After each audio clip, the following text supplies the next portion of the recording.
Hey everyone, this is Kent. This is my quadcopter made out of mostly Lego Technic. You can see that it has the four propellers on either side. It also has the engine in the middle, and it has two tanks of compressed gas on either side to help run the engine. It's pretty small, pretty lightweight. If you notice, the engine takes up the majority of the space in the middle, but we also have four video cameras with receivers on either end. It's remote controlled, of course, so that way you can see not only the pilot can not only see everywhere that the quadcopter is, but he can also the quadcopter can help avoid obstacles because each of the propellers doesn't have a protective sleeve around it. This quadcopter has a connection on top so that you can hook it up to something, like hang it from a hanger.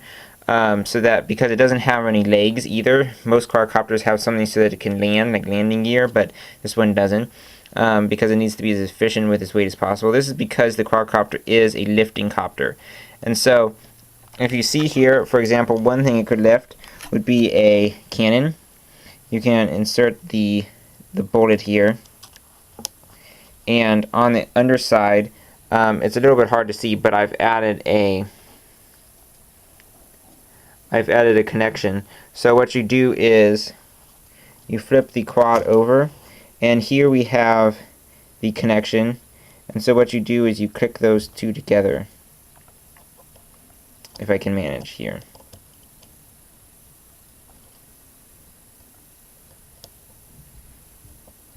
There we go. And so now what you've got is it can go back and forth, it can rotate,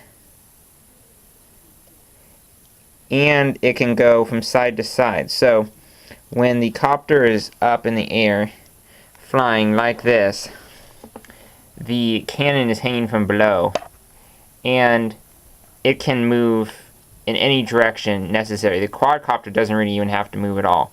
The cannon can rotate in any direction, and then when ready, the pilot can fire and it can release its cargo. And this is super handy because the quadcopter can handle other types of payloads as well. It could have a more stiff connection on the bottom, but the benefit of this connection is that if the quadcopter does something funky or there's a little bit of turbulence, the payload remains pretty steady underneath.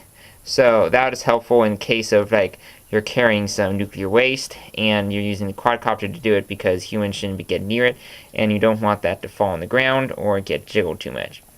Alright, thank you so much for watching. I made most of this out of Technic. The hardest part, of course, was this very center area because it's hard to put regular bricks on a Technic construction.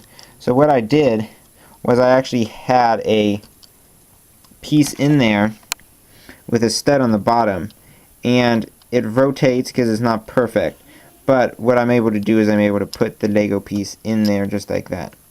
Alright, thank you so much for watching, and I hope you enjoy it. Bye!